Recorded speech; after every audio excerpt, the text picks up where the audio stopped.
Welcome back. So, I kind of been excited to talk about this all week. All week. That didn't come out like the way he did it. What song is that?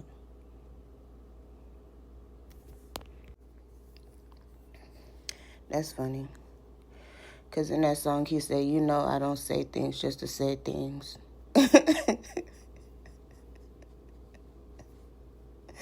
Anyway, I was watching this movie, Don't Give Me the Lion. It said something witches in it.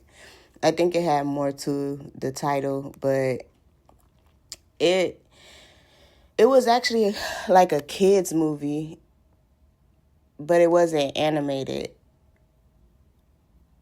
Anyway, throughout the movie, it was basically these witches had turned some kids into mice.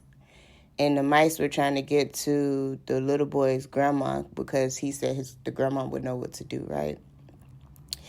And the movie was long, but as I was like working and watching it at the same time, it seemed like I hadn't watched anything just yet, but we were so far into the movie. Like the timing and what was taking place in the movie didn't add up. Like I would be more than halfway through the movie like, didn't nothing happen? Like, what is this movie talking about? How are we already 40 minutes in and we ain't seen nothing? I don't know. I probably would not go watch it again. But what stood out to me in the movie was the ending. Like at the end, the grandma was not able to turn the little boy back from being a mouse. And she just told him that she was going to love him as a mouse anyway. And what was a strange statement, but I guess it's still kind of fitting. The little boy was just like, well, I'm happy that I'm going to, he asked her how long do mice live? And she told him maybe about 3 years. And because he was half boy, half mice, half mouse, half boy, half mouse, he probably would live a little longer because of the human aspect of him. And granted, that's strange in itself. But back to the point. The little boy was just like, well, I'm happy because that means I'll die when you die. Like, I'll be an old mouse when the time that you're an old lady and we can die together. Like, it's a movie about witches. That's the type of stuff you can expect from a movie about witches, but that's what the little boy said. So, like, I get where he was coming from when he said it because he was just trying to show his love to his grandma, saying, like, he happy he get to live his life with her throughout the rest of her life, if that makes sense. And I don't know, the whole movie had me thinking, it wasn't even a movie, because when I tell you, like, I've been thinking on this topic all week. It's just that movie was just like the icing on the cake of it. But it brought me back to like the term taboo, because like that's some taboo stuff. Like, why is a mouse? I keep wanting to say mice. Why is a mouse talking to a lady? And how is this lady loving a mouse? So the actual meaning for taboo is a social or religious custom prohibiting or forbidding discussions of a particular practice or forbidding association with a particular person, place, or thing. So the main reason why I feel like I kept hearing the word taboo with a lot of the stuff that I was thinking of this week was because, like, it's not normal. But I like how this definition kind of says that it forbids the discussion of. Not saying that these aren't things that take place, but just nobody wants to talk about it. And one, don't nobody want to talk about witches, like witches ain't real. And then two, people don't want to talk about like just strange things that take place because the conversations can be uncomfortable, but having these type of conversations opens the minds. I don't look. Some people go too far, so I don't want to say too much, but some conversations are needed to be had to be able to change perspectives for what most of the time what God originally intended compared to what people try to pervert. So the main reason for my thought process this week was husbands loving wives and wives loving husbands. And basically, not even just a marriage aspect, it was just like getting towards that. Another song that came to mind was he says in the lyrics, "I might not be your type." And when I was thinking of the lyrics to that song, I was just like, you know what? I would much rather be with somebody who feels like I am their type. And what kind of put me into that thought process was I was in the house and I have a puppy. So the house looked like how I would think a house full of children would look. Like his little toys were all over the floor. And it just, on a regular basis, if I didn't have a puppy, it wouldn't look like that. But because I do have a puppy, it's like I wasn't upset with him because he was enjoying toys that I bought him. It was simple fact that what I told myself when I looked around the house, I said, this house looks lived in. And it wasn't I feel like my house is dirty. It was, I feel it looks lived in. It looked happy. It looked like a home, if that makes sense. And I was okay with that. And when I thought about how having someone else enter into my house would feel about that, I was like, I would want somebody that would feel the same way that I felt in that moment. My house or our house feels like a home. It feels lived in. It doesn't feel out of place or nasty or dirty or in the different terms that different people will use for different concepts of what they feel like things should be for their home. So for me, when I looked around, it didn't look dirty because to me, there's a type of dirty for me. But the home looked lived in. So I wasn't upset and I didn't feel like I needed to hurry up and clean my house because it just was a hot mess. It wasn't. It just looked lived in. So I sat down and I let it look how it looked because there was no rush or need to change anything in that moment. But it did have me thinking about the concept of another person. I think I've mentioned this before. There's another person that said they don't know if they want a marriage or a relationship, like a serious relationship, because they don't want another person to come in and change their routine. And that makes sense because as a single person,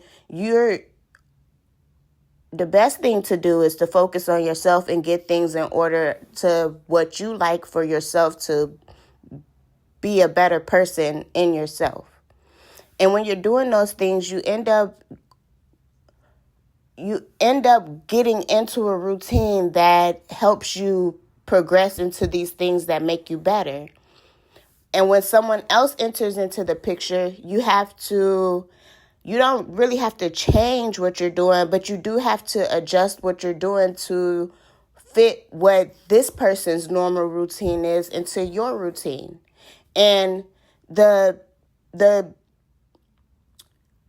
beauty and grace is that because of people's, some things just have to be love, because infatuation just would not work. Love will make you alter things in your routine to fit another person, and it doesn't feel like a burden. So that's where finding somebody that is your type comes in. Like, you have to want these things because you actually like this person, what they do, what they stand for, how they live, who, just them as a person. Like, infatuation will not work. It's not gonna cut it. Like, it won't work, bro. Hold on 1 second, y'all. I said that like this not a phone and I can't just restart it again. But hold on. All right. I don't remember what the last thing I said or what I was talking about, but we're going to continue from here. So, taboo conversations. I ran across a meme. Ooh, excuse me. I ran across a meme that said, I hope nobody can read my mind because I be saying some off the wall stuff. It probably didn't say it like that, but something like that, right? And granted, I pray can't nobody read my mind, but situations be taking place where it's just like you wouldn't have known that unless you was on some other stuff. And like I said from the very beginning of this conversation, that the witches are real. People may not want to believe it. Taboo conversations, witches are real. And there's people out there that desire to know what's on other people's minds to be able to be ahead of God instead of just allowing what God would allow the outcome to be because of free will. But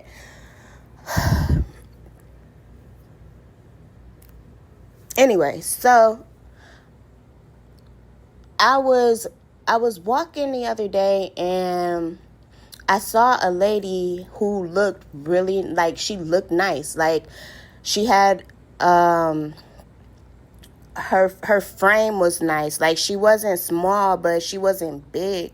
Like, she looked good. And when she was standing there, I said that in my head, and I was like, you know, if somebody was to hear my thoughts, they'd be like, this girl gay. And it's just like, for me, it wasn't a gay statement. It was me acknowledging what I liked on a person that I saw. Like, even further into my thought process, I told myself, I was like, she looks like she probably has a nice gym routine. Like, and then even in that, the conversation in my head went even further and was just like, well, that's a blessing to have time to have a nice gym routine. Like, if we didn't just focus on me acknowledging a physical, the conversation goes deeper into people having time to be able to do things that are beneficial for them.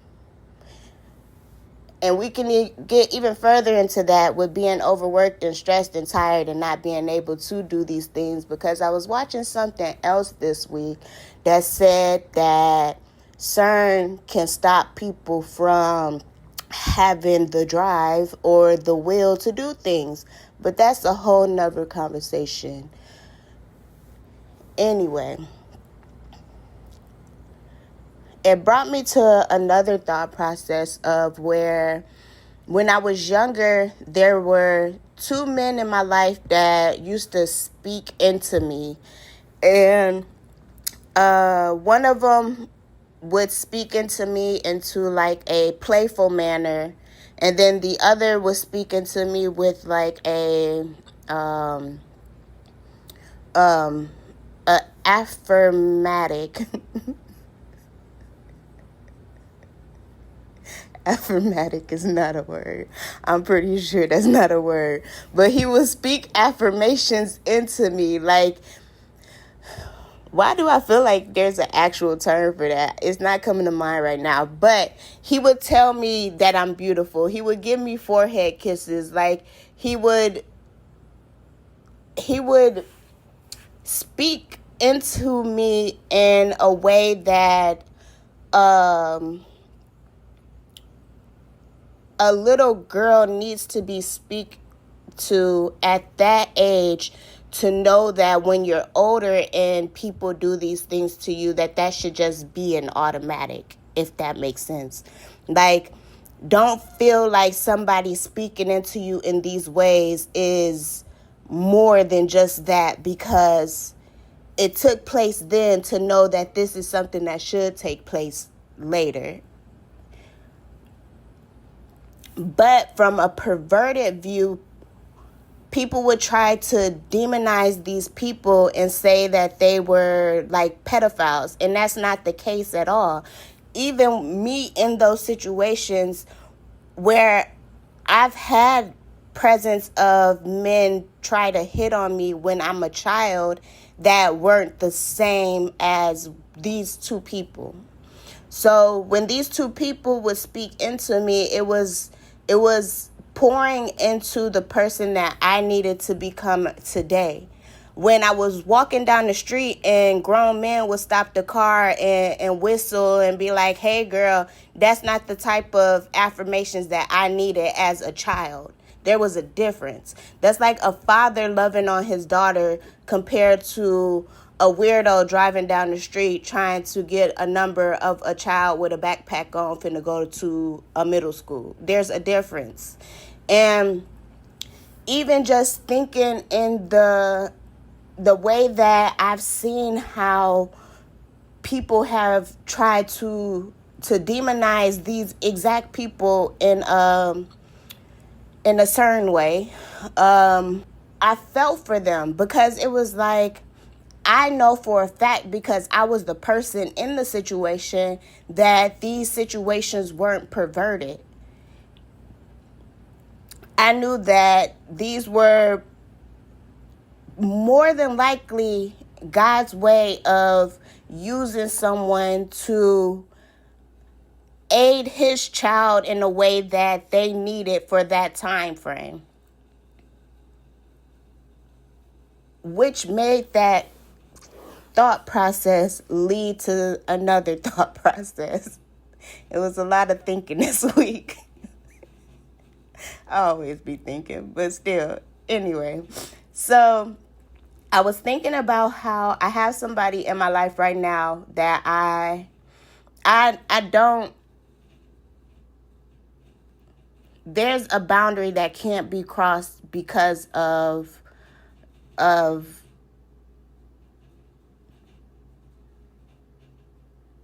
circumstance. Call it a circumstance.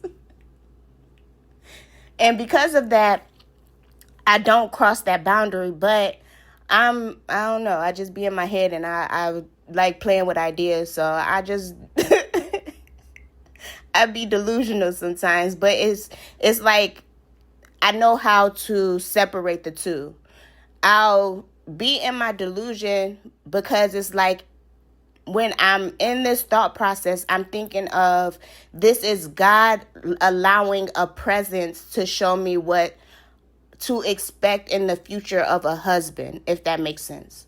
So even though there's a physical person that I could, or from the outside looking in, people could feel like I'm attaching emotions, feelings, or the way that I respond or react to things to this person as the reciprocator of what I'm expressing. I don't know if that came out right, but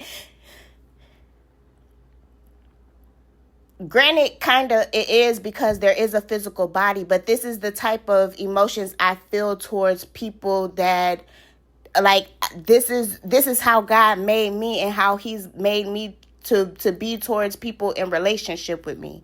So granted, from the outside looking in, it's like that's you're being a wife to a, I'm gonna say, for it to make sense, you're being a wife to a boyfriend. Have you heard that statement before? Like, there's people that say that, like, don't be a wife to a boyfriend. And it's just like, to me, I've never understood that statement, because it's like, if you're a wife and you do wifely things, that's just in your character. You're gonna be a wife to whoever you're with. Like, that's just naturally is what's gonna come out, because that's just who you are.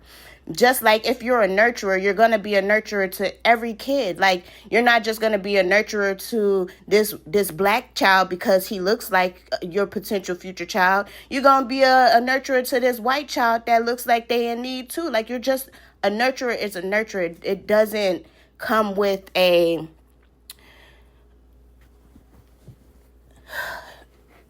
I want to say an on and off switch, because it can be, but that's when it comes to boundaries. Like, so when I'm in Delulu land, I'm usually in Delulu land with myself. Like, I don't go out my way to try to bring somebody into delusion with me. Like, it's just something, it's like if a kid had some toys and was on the ground playing, like, it's the same for me. If it was me coloring in a book or writing out a story or people making movies, for me, that's my source of entertainment for myself. I've never said this out loud, so out loud it does sound crazy, but is this how I keep myself sane? Don't judge me.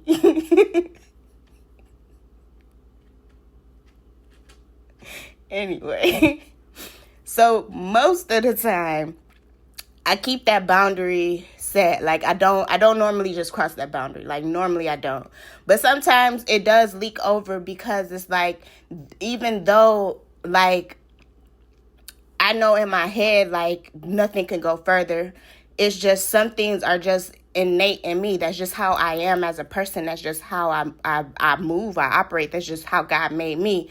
So when it comes off, in a sense, like somebody outside looking in, they would be like, you crossing boundaries. You are stepping into I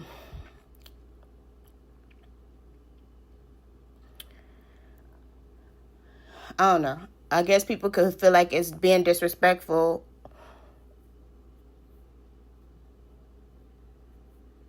I don't know. Anybody could view anything on it. Who knows? This is outside opinion, perspectives from different people's opinions. But for me, it's just like, I know that right now, this is God's time of showing me how to build a healthy relationship.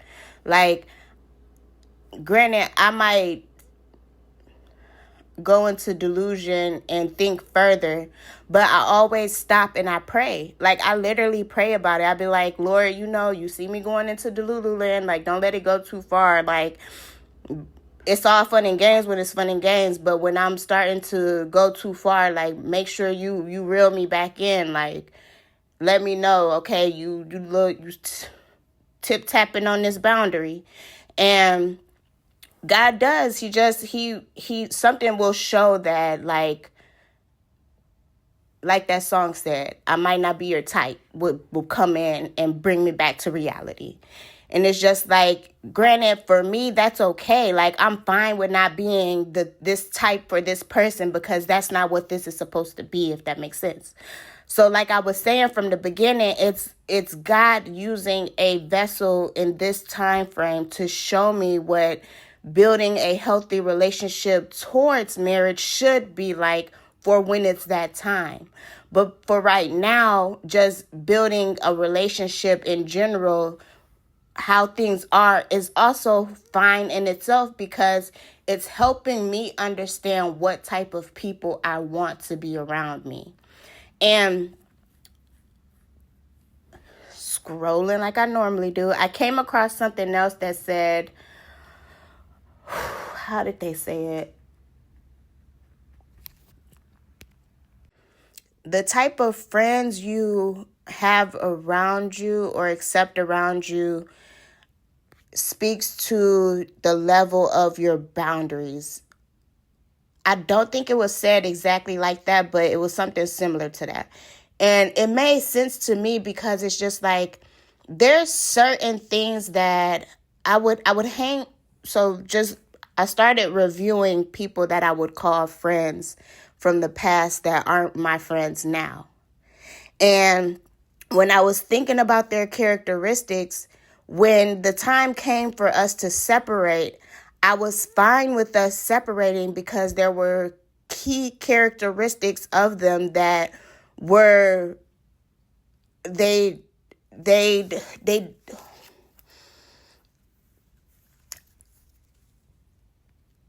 I gotta find the word. Hold on. They didn't fit within the standard of something that I cherished morally. So I guess to try to make it make sense, I had an old friend that cut me off. And I was totally fine with being cut off from this person because I could tell that she could tell that our our relationship was more so of a, I don't want to say a trauma bond or just a a a realization that we may only be connected because we're both from the same town. Like we both moved out to this different state, but the only reason like we became friends is because we both met each other while we were back at home and we both knew we wanted to come to where we stay at now. So while we were here, we ended up developing a friendship and we ended up separated. And it's crazy because when we separated and ended up coming together for that, it was a very short time frame. She said something like, I didn't think you liked me. And I was just like, well, why would you say that if like we were always together? Like we we were always together. So it didn't make sense to me why she would say that. But then when she cut me off, finally, it was just like I sat back and I thought about it. And it was like a lot of the characteristics she had, I didn't like. And I was, I don't want to say I was forced in a relationship because I liked having someone around to do things that I liked because we did like a lot of the same things. But again, when it came down to that moral standpoint, there was a lot of things about her that I did not like. And granted, I never judged her for some of these things, but it just did not align with what I felt morally. So when we would have discussions, it's it's not that there was a we were never combative, like we never fought over topics, but it's just like when she would express herself in the topics that we were talking about, it would be distasteful for me. I would be like, I don't like how you view. Okay, I don't feel like I should go into detail, but I might have to. So she's Hispanic and I'm African American. So we're not gonna get into that either, but African American. Anyway, so she would she would always ask me like, you don't want to know your history, you don't want to feel like you're connected to where you came from. And it's just like it would be a punch to me as a person, as if I didn't care about my culture or if I didn't care about tradition or if I didn't care about values. And it's just like it would be a comparison like, well, I have this foundation that I can go study because Mexico is a place and I know that my people are from Mexico and I can go and study where artifacts and historical features and just there was a distinct distaste for the fact that I didn't want to revisit Black people being oppressed. Like I think that's a disconnect for a lot of people, but that's not a topic that I really want to discuss right now. But that is where the major disconnect came from with us, with having discussions. And because of her not being able to understand that as a African American that doesn't have a place in Africa to say that I come from, because I've been in America. Like, a lot of people are first gen or second gen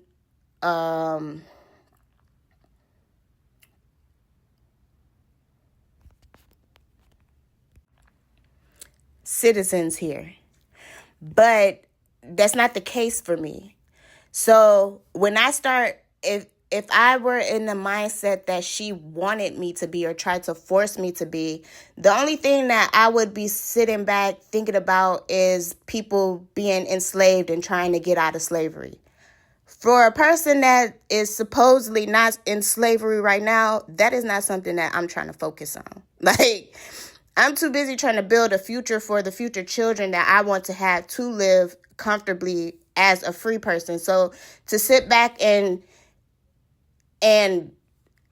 make my life structure around trying to figure out why a people hated us so bad makes no sense to me. And to try to explain that to someone who had similar conflicts within this same topic, but has a place to root where their love for their culture comes from, was tough to make somebody understand when it's like, America is my culture. Like, America is my home. I'm sorry that when I have to think about that, slavery is the first thing that comes to mind. That's horrible that that's the only foundation that I have to go back to. Because anything that was positive or anything that was impactful was destroyed or killed or murdered or pushed under as if somebody else created it. Like, I'm sorry that that's not something I want to constantly think about or reminisce on, because it doesn't bring up an emotion of pride in my people. There is a conversation that can be had outside of that for someone that's understanding, but for someone that doesn't understand the aspect of just the trauma of what you're trying to portray as a neglect, is where that boundary has been tip tap tip tip. You know, it was tiptoed on just a little too much without grace, that I just understood that this relationship is fine with being severed. Like, there were certain things about it that, like, I understand why it's hard for people to go through divorce when they have children, because when children are involved, it's like you separate your love for that child from the feelings that you have for their mother, their parent, basically. And it's like, I don't love your child any less just because I don't love the way that you and ours relationship has turned to a negative aspect. But because that's your child, I have to, like, I had to sever that whole relationship even with that. Like, and it's not the child's fault, but it's just, it wouldn't make sense to be in it wouldn't make sense. Just some stuff just doesn't make sense, and it's okay. That was a lot to be said without getting to the point of what I was trying to say. That's why I said I probably shouldn't even talk about it, because that was way more than what it needed to be, because that is not where I was trying to go with that. But I guess it needed to be said because of the climate that we're in right now. I'm going to stop this for now, pick up this conversation in a little bit. We're just going to pause right here. Okay, and we're back. It's been a few hours, but to y'all, that was like a slight pause. I had just went on a tangent about some stuff I probably could have kept to myself. And where are we starting back again?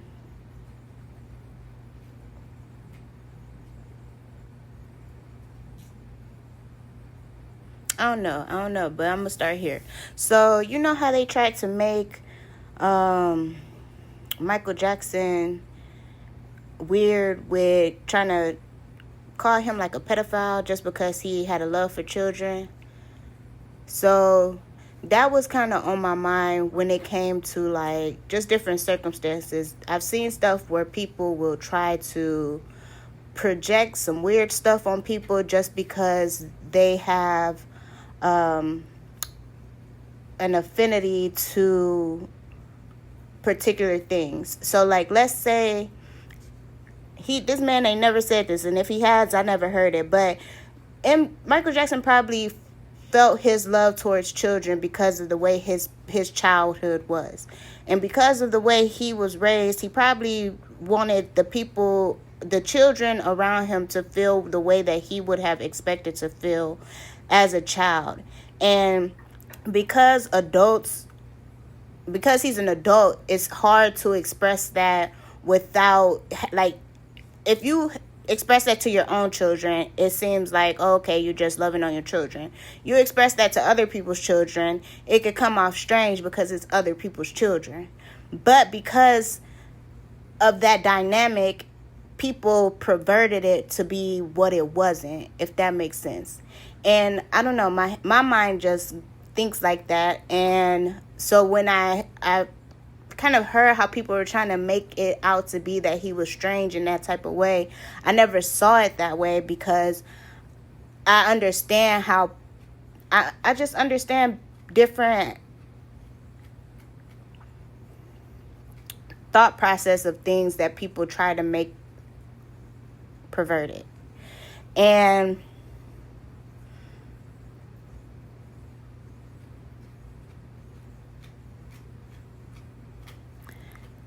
how I am trying to connect that is like, God could have made him that way for children that needed to be loved, like children that needed to be seen that's not seen. Like, I just saw somebody, I'm throwing out a lot of names in this, I ain't even trying to, but whatever. I don't even know his, I'm calling him Morant. Jay Morant, that might not be his name. I just know him by Hitting the Gritty, which is even crazier, but that's what I know him by. And then he played basketball. It's the Gritty for me. But anyway, he just opened up a homeless shelter for children. And it's like, you have to have a certain type of heart to think of something like that. Like, people, of course, homeless shelters are a thing, but to think of a homeless shelter for children, like, there's something you've gone through to put you in that heart posture to think of that aspect of children. You know what I mean? So it's like, people, again, be trying to pervert stuff and make it worse than what it is, when it's just like, certain things aren't even what, the thought process don't even be what people be trying to make it out to be.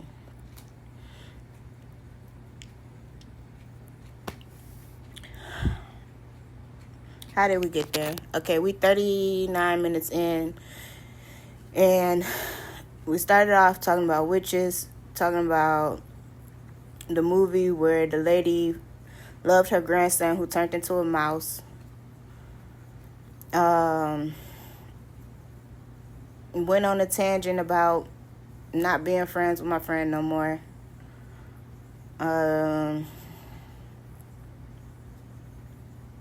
Somehow slipped to Michael Jackson.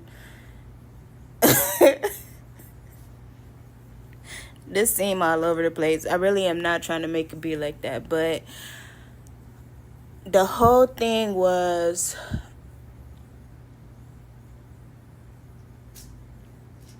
finding your people, or just being okay with who you are,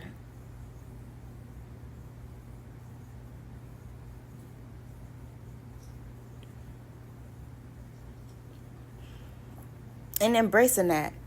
Because like, if you are authentically you, the people that are drawn to your authenticity are the type of people that you need to be around. Like, trying to change yourself to fit what other people feel like you should be isn't gonna benefit you in any way. If anything, it'll drain you more than help you get to where you need to be. Like, so many negative aspects of relationships take place because people are trying to be what other people expect them to be, instead of just being who they are and drawing in the people that authentically like them for who they are. And that's how it came to relationships, as far as like marriages. For me, when I was thinking about this, it was like, I would rather wait and fully know who I am to draw in someone who authentically loves me for who I am, than to fit a timeline and a picture of what people feel like certain people should be at in different timelines. Like, I would much rather have an authentic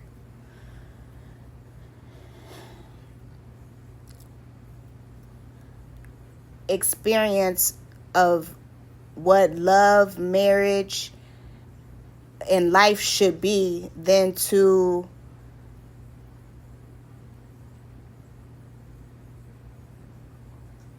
I don't want to say fall short or accept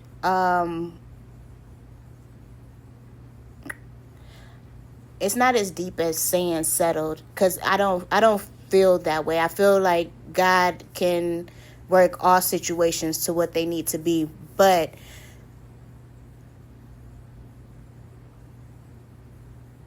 waiting out growth to be where you need to be at, to get exactly who God, that help meet that God made for you, is more important than trying to fit into molds of what society has made people think that things should be.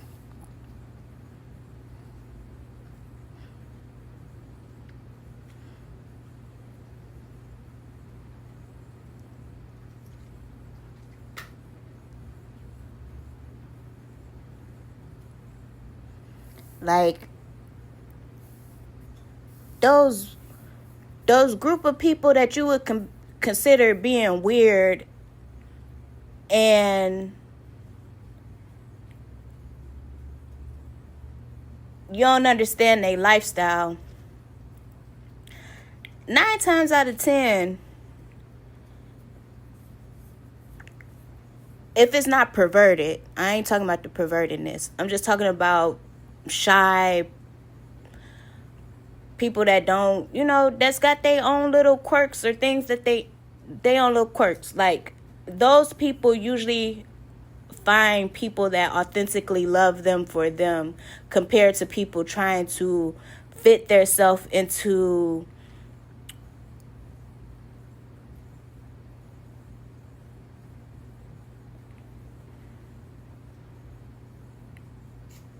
even stereotypes of what people feel like people like them should be like, if that makes sense. Like, there's a difference between somebody that's authentically walking in their quirkiness and someone trying to fit into what they feel other people feel like their quirkiness would be like.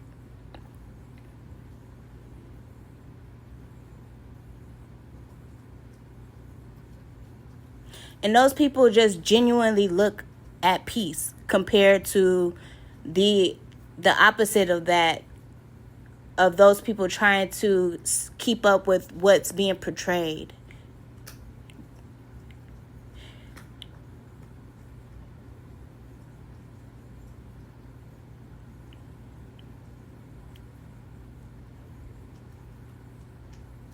I don't feel like I explained that the best I could, but the Bible verse that kind of came to mind when I was thinking about all of this was the lady with the issue of blood and Mary, I think it was Mary Magdalene. Don't give me the line. I might go look it up in a second. But Mary Magdalene pouring her perfume on Jesus' feet.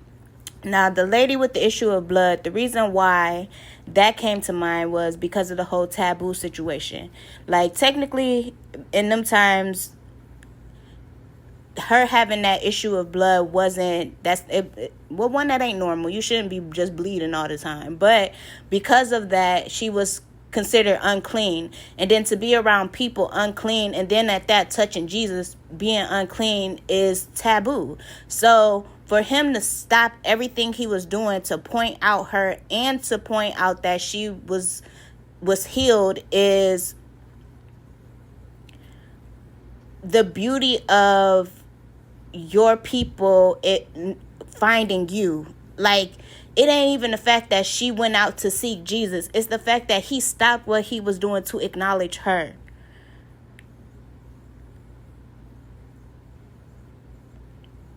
I'm not going to get deep into that.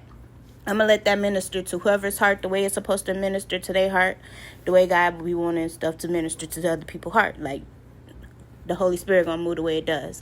But that was one thought process in that. And then the second thought process was like,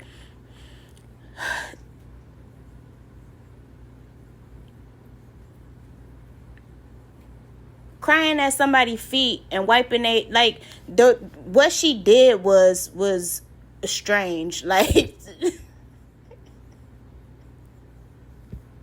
the Bible story itself, I guess it, like, I don't know, like, if you think about it and put it in a visual form, imagine somebody crying at your feet or pouring perfume on your feet and wiping it with their hair. Like, when I visualize that, I'm just like, okay, the best way I can put it, to me, in today's time, that would be somebody trying to call somebody like a pick-me. Like, you see somebody catering to a man in the way that they cater to men, or just the way that they express their,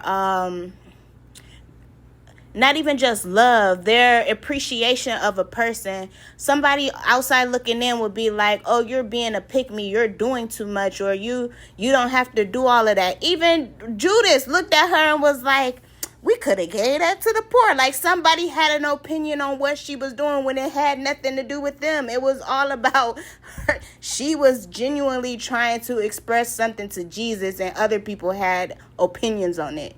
And it's the same thing with how I feel about everything I've been talking about in this now 48 minutes.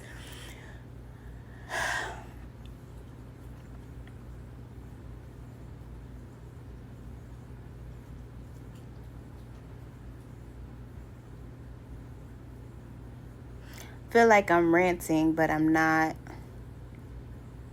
I'm just expressing thoughts that I've had throughout the week and situations that people be trying to pervert, when 9 times out of 10 it really don't even be like that. Yeah, there's some weirdos out there, but most people's thought process don't be in that